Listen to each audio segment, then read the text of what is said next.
So, welcome to my vlog. We're here now in Mega Mall. And punta kami ng Mega Trade Hall. Medyo okay na yung weather today. Kahit kahapon may balita na super typhoon, but ngayon typhoon na lang. So, okay na yung weather. Medyo sunny na. So, come with me. Agis na Simon. Nice. Ito mamimiss ko talaga. Convenience. Yes, this is what I love. Wow, they have new design right now. Ito yung gusto ko. This is what I like here in Cafe France. Look, they have this mug. The one that I like. Yes, dito kami kasi favorite namin yung kape nila dito. Sobrang sarap yung um, macadamia coffee. So, ang gusto ko dito sa kanila is meron silang beautiful mug that I like. Parang perfect for everyday coffee. So, ito yung favorite kong bilhin, yung macadamia macchiato. Meron akong coffee machine sa Austria. Dadaling ko yan. Magkano yung isa niyan? Ito ma'am, pag ito, tapos yung, pag ito lang po, 300. Ah, okay. Pero pag ano po, May kasama ng with the mug. 790. Sige, bibili ako. Yapo. Yeah. My mom called me. So, saan na naman? Ang cute naman kasi. Ang ganda. Sarap dito, Cafe France. Sana may ganito sa Europe. Sa kanya pumpkin seed. Ah. 45 lang po yan ma'am. Mura na rin po siya. Tikman natin, ma. Ito rin.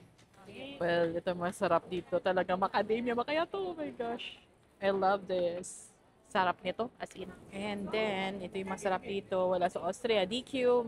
Meron ba yun? Wala. So, tikman na natin tong chocolate na masarap. Belgian strawberry.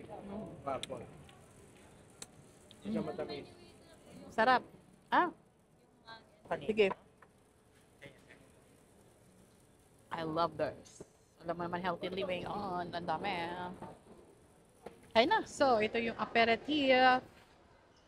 So, masarap daw dito yung kape. So, let's try this. I love the interior here. Parang French interior. Ang cute naman. Sarap ng mga ano nila. Ambience. Para siyang French ambience. I just love this vibe. Ayan yung Matilda cake. Matilda, then sa drinks po, yung lychee, and pistachio po. Bali yung apat na lang po na chocolate po. Yan. Ah, Ayan yung pistachio. paghahatian natin. Ay, ito yung Matilda. Wow, ang laki naman ito.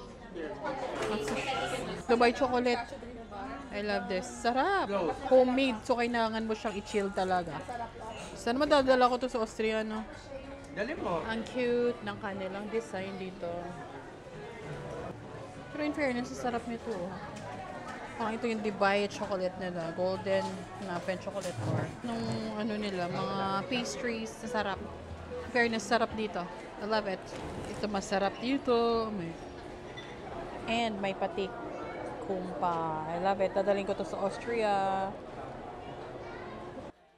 Simon!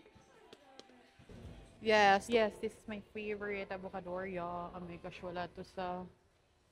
Let's do some unboxing for the Cafe France. Meron silang signature coffee beans. Ito yung favorite ko. Yan, dadaling ko to sa Austria. And then, ito yung maganda nilang mug. I love the mug. Parang ganito siya, oh. Yan. I love this. Enjoying this bonding time with family. So, I'm so happy I have this time. So, laro-laro lang. Bili naman kailangan na dadalhin sa Austria. 3 days na lang.